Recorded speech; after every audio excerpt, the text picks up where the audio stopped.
Save किया था ना? मैं सिर्फ इसलिए गया था क्योंकि उसने मुझे कॉल किया, that's it. But listen तो.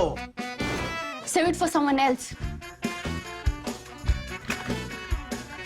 जिंदगी में सेव करना जरूरी है, मगर जब बात पैसों की हो, सिर्फ सेविंग से काम नहीं चलेगा। इक्विटी म्यूचुअल फंड्स में इन्वेस्ट कीजिए और अपने सेविंग्स को आगे बढ़ने का मौका दीजिए। Mutual fund investments are subject to market risks. Read all scheme-related documents carefully. To the Yarkandi traders seeking the gold of Central Asia, the desolate camp was known as Murgo, the gate of hell. From there, the camel caravans would head into Burtse, covered by dry scrub that could be used to stoke fires, and the bleak Depsang Plains. Fording the iced-over Chip-Chap river, the path came to Daulat Beg Oldie, a caravanserai where a rich trader had been buried. Finally, the towering black gravel pass into Central Asia lay ahead, called the Karakoram. Earlier this week, military commanders from China and India met for the 19th time since the lethal clash at Galwan, seeking to hammer out an agreed frontier along those very ancient paths. Ever since the clashes in 2020, the talks have led to the creation of multiple no-patrol zones along the line of actual control. The talks have deadlocked, though, on the territory around the Gate of Hell. Government sources tell ThePrint that the People's Liberation Army has been insisting Indian troops pull back to Burtse, well west of where India believes the line of actual control runs. The no-patrol zones elsewhere involved relatively small areas where India could afford to make asymmetrical territorial concessions. The Depsang Plains, though, run to over 900 square kilometers, and any unilateral concession by India could provoke domestic furor. Leaders of both militaries know that the Depsang issue therefore needs political intervention at the highest level. A meeting between Chinese President Xi Jinping and Indian Prime Minister Narendra Modi at the G20 summit early next month could provide just the momentum that's needed.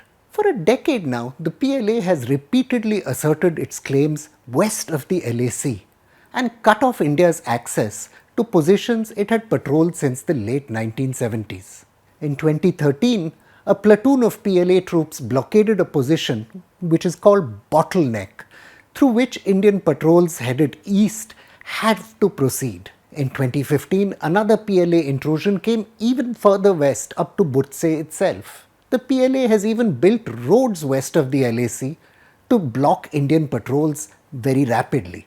To understand the dispute over Depsang, though, you have to go all the way back to 1962, when India launched what came to be known as the Forward policy. That summer, faced with deadlocked border negotiations, then Prime Minister Jawaharlal Nehru had ordered Indian troops to assert the country's territorial claims as far forward as they could. India's official 1962 war history records that 4 posts were set up north of the Chip-Chap river, each with a platoon of troops or 20 to 30 men. Similar positions were set up south of the Chip-Chap, numbered 5 to 10. 4 more posts, numbered 11 to 14, guarded the southward arc all the way to Galwan.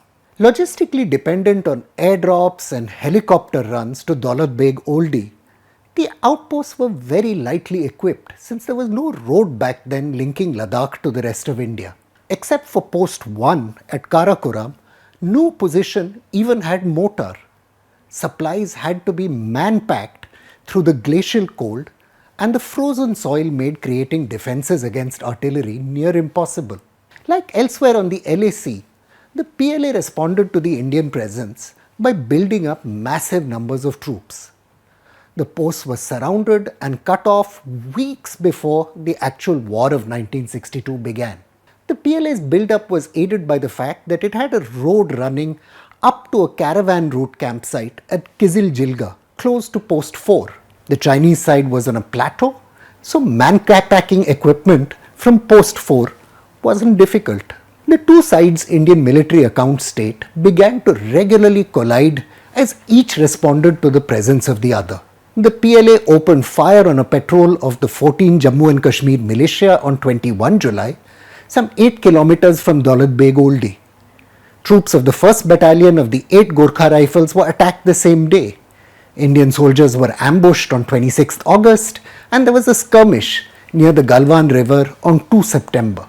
48 hours after the PLA finally attacked in strength on 19 October 1962, the soldiers on the posts from 1 to 14 were compelled to fall back by overwhelming numbers and relentless artillery bombardment, India's war history states. The brigade headquarters ordered battalion headquarters at Daulat Beg Oldie to retreat to the Saserla Pass and dig in to guard the route to Leh.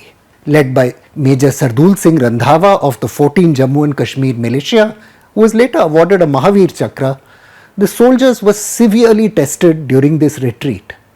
The sick and wounded had to be carried after the weight of the unit's jeeps and trucks cracked an ice-over riverbed and had to be abandoned.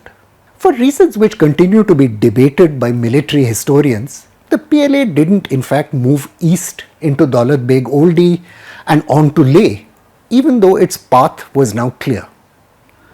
The former military commander PJS Sandhu has argued that the PLA had orders not to transgress their own so-called claim line of 1959, the border China had proposed in diplomatic negotiations. However, the scholar Manoj Joshi notes that PLA troops did in fact move west of their claim line in areas like Depsang, capitalizing on Indian withdrawal. Either way, in November 1962, China began withdrawing to what it said were, and I quote, positions 20 kilometers behind the line of actual control which existed between China and India on 7 November 1959. There is little doubt that India's forward policy had been based on dangerously flawed assumptions. I quote, the Chinese would like to come right up to their claim of 1960 wherever we ourselves were not in occupation, the Intelligence Bureau assessed in 1961, historian Srinath Raghavan records. But where even a dozen men of ours are present, the Chinese have kept away. Didn't turn out to be true. And even though the Western Army Command voiced concerns over the forward policy, Army headquarters disagreed. I quote, the Chinese will not attack any of our positions even if they are relatively weaker than theirs, the Chief of General Staff told the Defence Ministry on the eve of the war.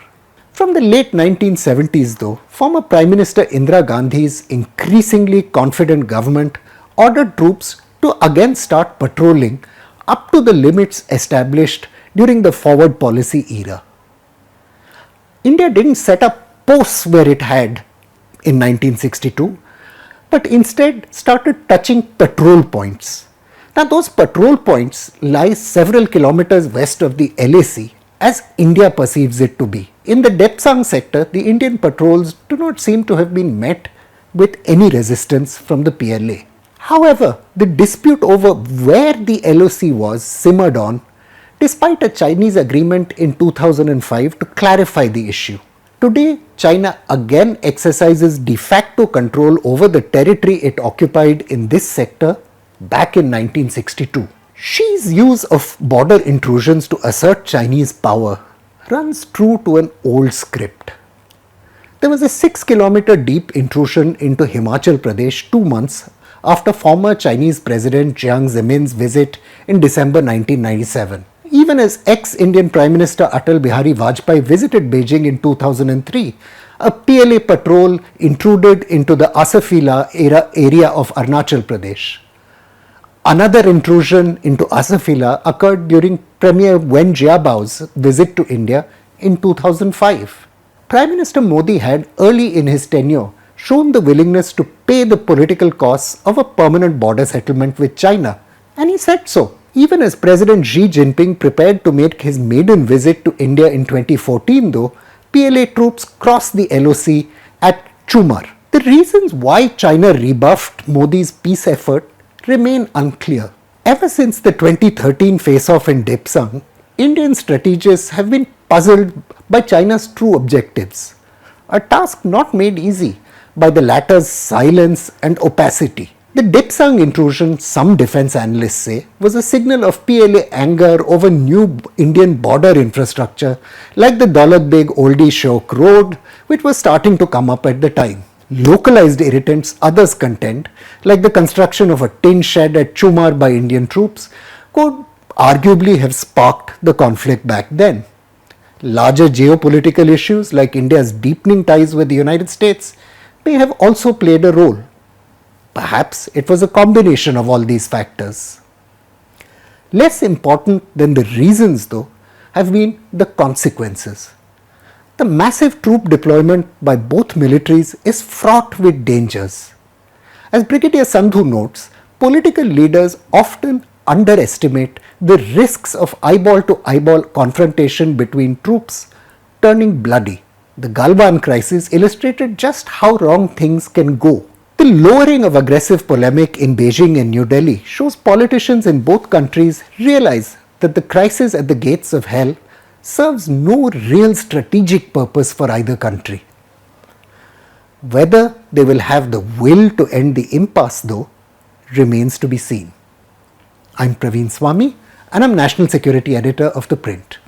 Thank you again for watching Security Code.